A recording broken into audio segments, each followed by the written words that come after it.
Thanks, Riaz. Good morning. It's 7 o'clock on the dot. This is day 3 of a strike vote for the union representing BC's public school teachers. Results are expected to be released later tonight. Greg Harper is live at BCTF headquarters in Vancouver with more. Greg? Good morning, Jody. Yeah, the results of this vote are expected around 9:30 tonight. You know, we're getting closer to spring break. Then it will be exam time.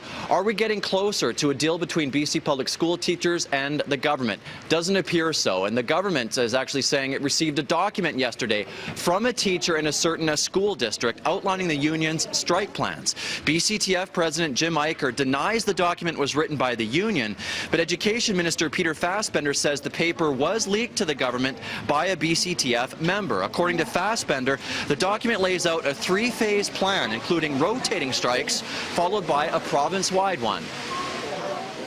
The president of the BCTF, Mr. Eicher, has said that the strike vote is to put pressure on us, which I appreciate, but then when I see a document that lays out a strategy for disruption and ultimately a full walkout, that concerns me. We're concerned about stability and keeping students in classes. BCTF President Jim Eicher was unavailable for comment yesterday. He was at the bargaining table. Again, the strike vote results are expected around 9:30 tonight, and we'll, of course, have all of that for you on tomorrow's show. Jody? Parents and teacher alike will be listening for those. Thanks so much. Greg Harper reporting live for us this morning. There's also labor unrest brewing in Vancouver at Canada's largest port. The union representing 400 container truck drivers is in a legal position to strike as of noon today. The move came after the Vancouver Container Truckers Association voted 100% in favor of job action over the weekend. If they strike, the drivers will join their non-unionized counterparts who have already started picketing. They're all unhappy with pay rates and long wait times at Port Metro Vancouver. The future of the Patullo Bridge has been hotly debated, with a decision coming soon, but New Westminster has settled on its preferred vision. The city proposal calls for a new 4-lane crossing to replace the old bridge. New Westminster wants to pay for the project with tolls for those who use it. The mayor says his city can't handle any more traffic. The 4-lane plan differs from Surrey's desire for a new 6-lane Patullo. We're in the process of working with Surrey now. And it's a discussion that's taking place, and the information we're giving you today is going to be given to them and discussed with them also. And they know most of it, and they can see there's nothing you can do on this side. The mitigation needs on this side to do anything more than what we have are almost impossible. A man is in hospital after being shot in Surrey overnight. It happened just after 1 o'clock this morning near an apartment complex on King George Boulevard near 132nd Street. Police say a man was shot in the arm. So far, no one has been taken into custody.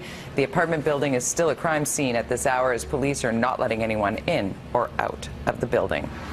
Surrey's police chief says solving the murder of hockey mom Julie Pascal is the RCMP's #1 priority, but he won't comment on whether officers are any closer to making an arrest. Chief Superintendent Bill Forty told Surrey business leaders he was, quote, offended by the murder of someone who had given so much to the community. He says he made a personal commitment to ensure her death was not in vain. Pascal died after being attacked outside a hockey rink in Newton last December. Chief Forty says despite last year's record number of homicides, Surrey's crime rate is actually falling as its population climbs. The city is currently reviewing its policing levels.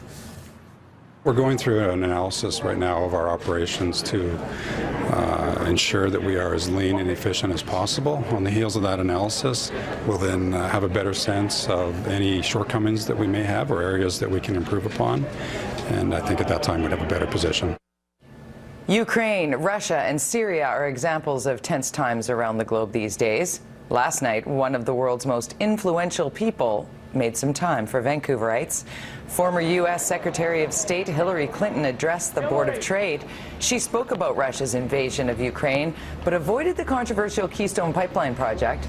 Clinton talked about women's issues and challenges they face in politics and business. I had the privilege of shaking her hand at the end, and she was very inspiring and very empowering. And as a woman in business, she's a mentor of mine, and it was fantastic. Clinton's comments about Russian leader Vladimir Putin were tame in comparison to the way she spoke about him earlier in the day during a speech at UCLA. She called him a tough guy with a thin skin while comparing him to Hitler earlier in the week.